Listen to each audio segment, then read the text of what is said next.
తత్వబోధ అనేటువంటి గ్రంథం ఏమిటో, దీన్ని రచించినటువంటి శంకరాచార్యుల వారి యొక్క చరిత్ర ఏమిటో, అలాగే ఈ తత్వబోధ వేదాంత జ్ఞానాన్ని అవగాహన చేసుకోవటానికి ఎంత అవసరమో నిన్న మనం చెప్పుకొని ప్రార్థనా గీతంతో మనం ప్రారంభం చేశాం.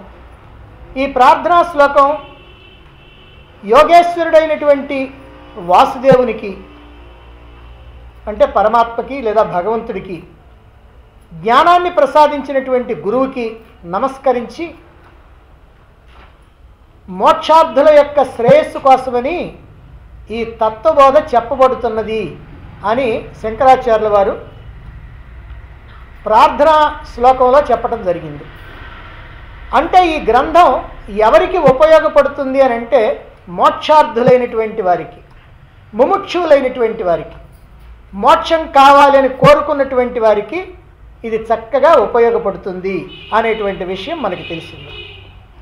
అటువంటి ఈ గ్రంథాన్ని మనం చక్కగా తెలుసుకోవాలి గనక ఈ గ్రంథాన్ని గురించి ఏం తెలుసుకోవాలో, ఎలా తెలుసుకోవాలో, ఎందుకు తెలుసుకోవాలో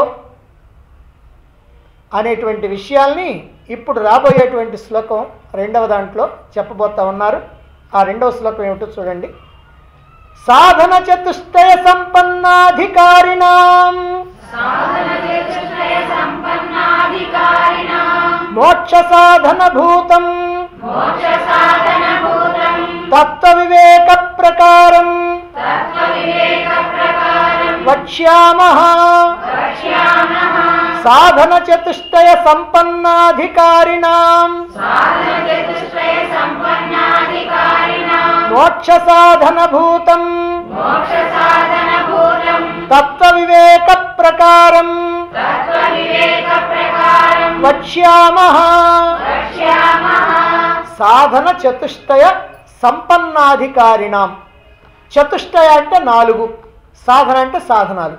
4 సాధనాల్లో సంపన్నాధికారిణం, 4 సాధనాల్లో సంపన్నులైనటువంటి అధికారుల కొరకు మోక్ష సాధన భూతం, మోక్షాన్ని సాధించటానికి కావలసినటువంటి తత్వ వివేక ప్రకారం, తత్వ విచారణ పద్ధతిని వక్ష్యామః చెబుతున్నాము అని ఇక్కడ మనకి ఈ రెండవ శ్లోకం ద్వారా తెలియజేస్తున్నారు. అంటే ఈ శ్లోకంలో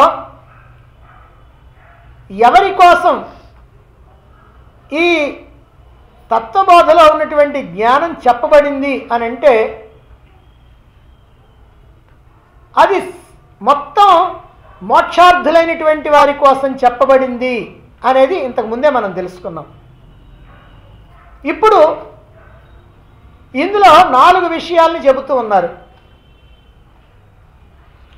ఏమిటా 4 విషయాలంటే, ఒకటి ఈ గ్రంథంలో చెప్పబడినటువంటి విషయం ఏమిటి, రెండవది దీనివల్ల ప్రయోజనం ఏమిటి, మూడవది దీన్ని గ్రహించటానికి తెలుసుకోవటానికి అధికారి ఎవరు, నాలుగవది సంబంధం అంటారు.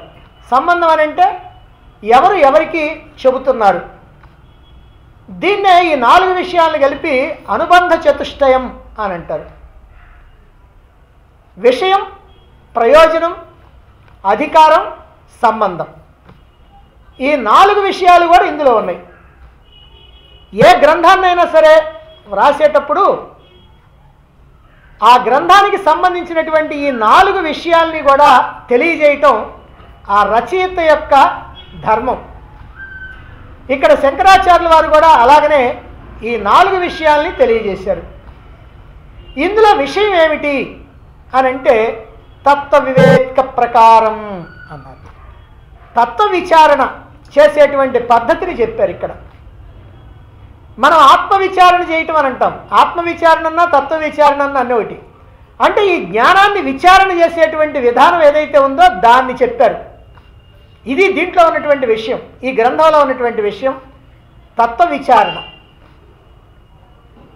మరి దీనివల్ల ఫలితం ఏమిటి? ఫలితం లేకపోతే ఎందుకు చేయాలి? కాబట్టి ఫలితం ఉండాలి.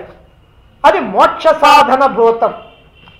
మనం మోక్షాన్ని సాధించడానికి ఈ తత్వవివేచన, ఈ తత్వ విచారణ బాగా ఉపయోగపడుతుంది. అందువల్ల ఫలితం అది. మరైతే ఎవరికి పడితే వాళ్ళకే ఈ ఫలితం వస్తుందా? రాదు. అధికారి అయినటువంటి వారికే వస్తుంది. ఎవరు అధికారి? సాధన చతుష్టయ సంపన్నాధికారిణాం. 4 సాధనల్లో, సాధన చతుష్టయంలో సంపన్నులైనటువంటి అధికారికి మాత్రమే ప్రయోజనం. అంటే దీని ద్వారా మనం ప్రయోజనం పొందాలంటే ఈ 4 సాధనాల్లో మనం అధికారాన్ని పొందాలి. ఈ 4 సాధనాలని మనం సాధించి అర్హత పొందాలి. కాబట్టి ఈ 4 సాధనాలు, సాధన చతుష్టయం ఏదైతే ఉందో వాటిని సాధించినటువంటి వాడే దీని ద్వారా ప్రయోజనం పొందగలుగుతాడు. ఇక 4వది సంబంధం. సంబంధం అంటే ఇక్కడ ఎవరికి చెప్తున్నారు? చెప్పేటువంటి వాడు గురువు, వినేటువంటి వాడు శిష్యుడు. అందుకనే ఇక్కడ ఏం చెప్పారంటే వక్ష్యామహ అన్నారు. వక్ష్యామహ అంటే చెబుతున్నాము అని. అంటే చెప్పేటువంటి వాడు జ్ఞాన సంపన్నుడైనటువంటి గురువు, వినేటువంటి వాడు మోక్షార్థైనటువంటి శిష్యుడు. ఈ ఇద్దరి మధ్య సంబంధం ఏదైతే ఉందో అదిగో అది ఉంటేనే ఈ జ్ఞానం అవగతమవుద్ది. ఏమిటంటే దీంట్లో ఉన్న రహస్యం, ఎప్పుడైనా చెప్పేవాడు గురువు, వినేవాడు శిష్యుడే కదా. అంటే చెప్పేటువంటి వాడు గురువు అయినప్పటికీ వినేటువంటి వాడు శిష్యభావన కలిగి ఉండాలి. ఆ శిష్యభావన కనుక లేకపోయినట్లయితే ఆ చెప్పినటువంటి జ్ఞానం ఇతడు విన్నప్పటికీ కూడా అతనికి ప్రయోజనం కలగదు. అందుకనే శిష్యభావన ఉండాలి. అందుకే ఇక్కడ గురు శిష్య సంబంధం అని చెప్పారు.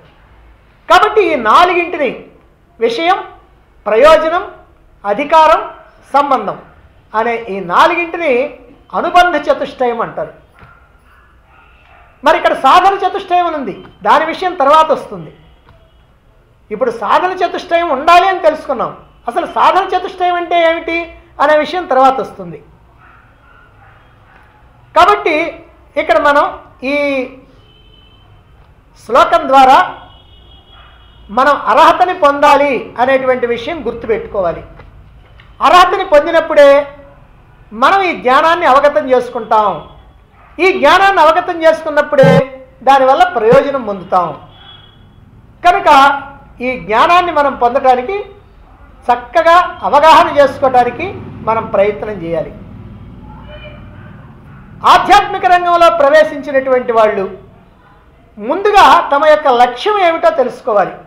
అంటే తాము అందుకోవలసినటువంటిది, తాను చేరవలసినటువంటి గమ్యస్థానం ఏమిటో తెలుసుకోవాలి. సమస్తమైనటువంటి మానవులకి గమ్యస్థానం ఒక్కటే, అది పరమాత్మ. అది తెలిసినా తెలియకపోయినా, తెలియనటువంటి వాళ్ళు చాలామంది ఉంటారు, తెలిసినటువంటి వాళ్ళు కొద్దిమందే ఉంటారు.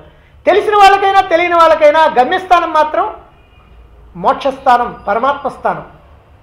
తెలిసినటువంటి వాళ్ళు కనుకైతేనేమో ఆ స్థానానికి చేరుకోవాలనుకుంటారు, ప్రయత్నం చేస్తారు. తెలియనటువంటి వాళ్ళేమో వాళ్ళ గమ్యం తెలియక ఎటో పోతూ ఉంటారు. అలా జనన మరణ చక్రంలో ఇరుక్కుంటూ ఉంటారు. కనుక అందరికీ పరమలక్ష్యం మోక్షమే. అటువంటి మోక్షాన్ని పొందాలంటే మార్గం తెలుసుకోవాలి, ఆ మార్గంలో ప్రయాణం చేయాలి. మనం ఎక్కడికైనా పోవాలనుకోండి, ఏదైనా ఊరు పోవాలనుకోండి, ఆ ఊరికి మనం మార్గం తెలుసుకోవాలి. దగ్గర ఊరైతేనే మార్గం తెలుసుకోవాలి నడిచిపోవటానికి, లేదా సైకిల్ మీద పోవటానికి. దూరం ఊరు కనుకైతే ఏ బస్సు తర్వాత ఏ బస్సు ఎక్కాలా, ఏ బస్సు ఎక్కిన తర్వాత మళ్ళీ ట్రైన్ ఎక్కడ ఎక్కాలా, ఆ విషయాలన్నీ కూడా తెలుసుకోవాలి. ఊరికి తెలుసుకుంటే ఆ ఊరు చేరతామా? ఆహాహా. తెలుసుకున్న తర్వాత ఆ మార్గంలో మనం ప్రయాణం చేయాలి. అలాగనే వేదాంత జ్ఞానాన్ని కూడా తెలుసుకోవాలి ముందు. తెలుసుకున్న తర్వాత ఆ మార్గంలో మనం ప్రయాణం చేయాలి. మార్గం తెలుసుకోవటం ఎట్లాగా? శాస్త్రాలని అవగాహన చేసుకోవటం ద్వారా మార్గం తెలుసుకుంటాం. గురువుల వద్ద శాస్త్రాలని అధ్యయనం చేయాలి, శ్రవణం చేయాలి.